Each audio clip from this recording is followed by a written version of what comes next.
nausée mais coupante. Quand un homme noir choisit une femme noire, ce n'est jamais neutre. C'est pas juste une histoire de peau, c'est une histoire de poids, d'héritage, de blessures et de guerres invisibles. Parce qu'un couple noir, ce n'est pas un couple comme les autres. C'est deux âmes qui portent sur leurs épaules des siècles de fractures, de regards, de clichés, de silence.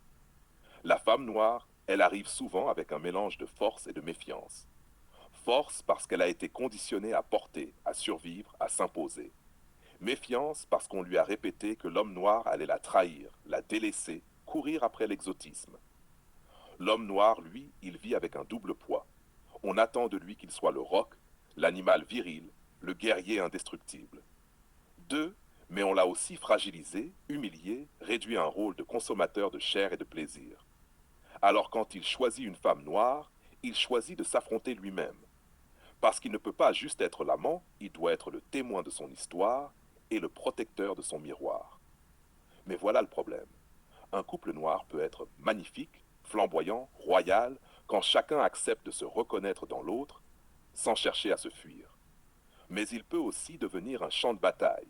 Reproches, attentes démesurées, lutte de pouvoir, compétition interne.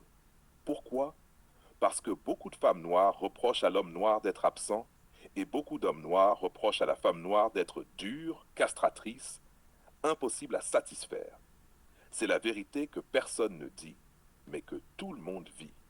Un couple noir équilibré, c'est rare, parce qu'il faut une lucidité brutale.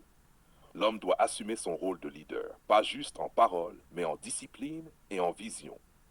La femme doit accepter de baisser les armes, de redevenir féminine, pas pour se soumettre, mais pour respirer. Et si ça ne se fait pas, alors c'est la guerre froide dans le salon, les cris derrière les portes, les larmes la nuit, et au final, la séparation. Beaucoup d'hommes noirs finissent par se dire trop compliqué. Et beaucoup de femmes noires finissent par dire ils ne savent pas aimer. Mais ceux qui tiennent, ceux qui construisent, ils deviennent un modèle que les autres ne peuvent pas atteindre. Parce qu'un couple noir uni, ça fait peur, ça dérange, ça impose. Voilà, Jus Crus